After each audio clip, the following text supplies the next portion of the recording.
Welcome back to The Explainer. Today, we're diving right into a truly monumental text, Surah Nisa.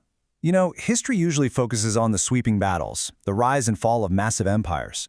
But real, lasting societal change, that almost always begins right at home, in the domestic sphere. Today, we're going to deeply unpack the profound role this specific text played as a foundational blueprint for complete social and domestic reform back in 7th century Arabia. If you're a focused learner looking to truly understand the core structures of early Islamic societal laws and how they completely overhaul the rights of the most vulnerable people, you are in exactly the right place. But before we get into the history and the heavy legislation, a quick thank you to ZKF Online Qur'an Academy for bringing us today's explainer. You can absolutely reach out to them directly using the contact number provided if you're looking to explore their resources a bit further. All right, let's look at our roadmap.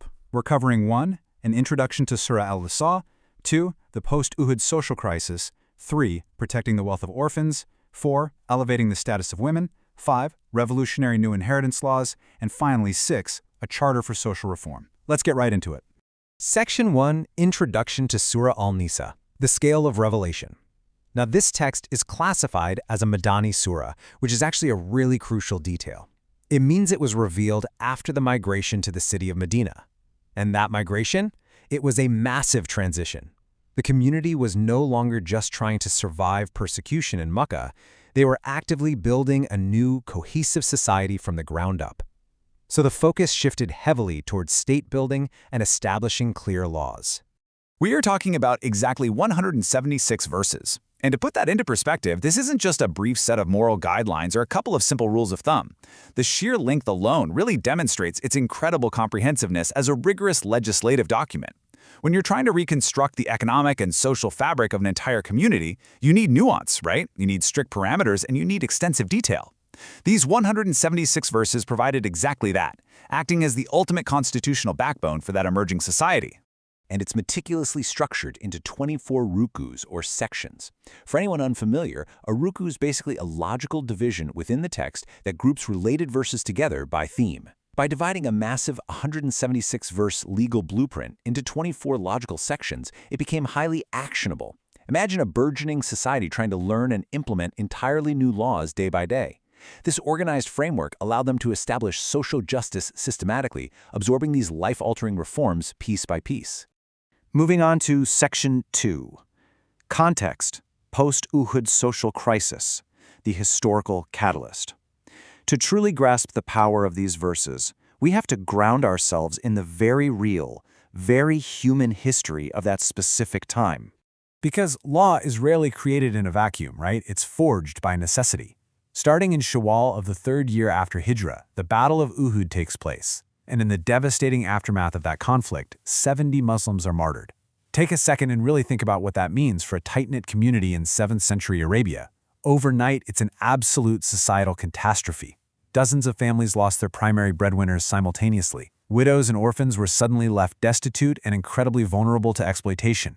The revelation of these laws directly addressed this urgent crisis. It was an immediate intervention to protect and economically stabilize these fractured families, a process that continued all the way into early 5 AH. Section 3. Protecting the wealth of orphans, divine guardianship. Because of that immediate devastation, they had to establish severe priorities to basically stop the bleeding. So, the legislation first targets the absolute most vulnerable members of that post-Uhud society, the orphans. It lays down incredibly strict commands against unjustly devouring their wealth and property.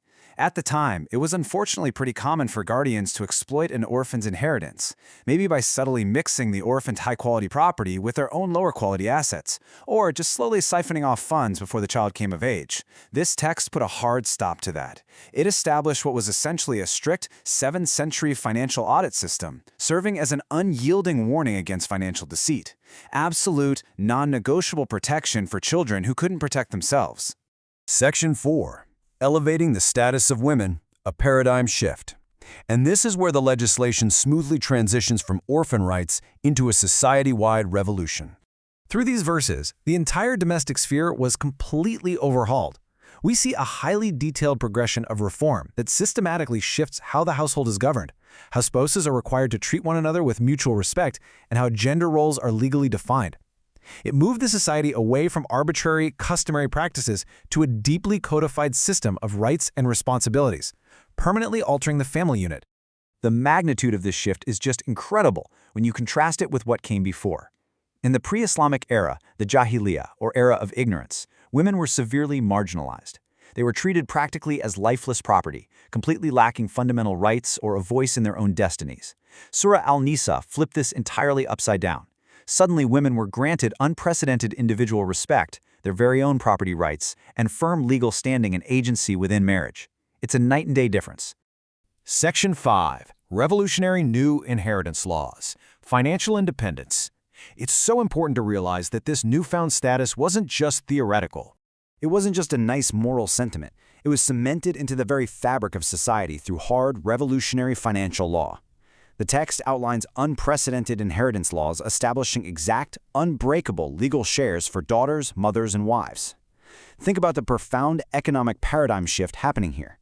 Women transition from being inherited as property to becoming fully recognized legal inheritors themselves with wealth they solely controlled.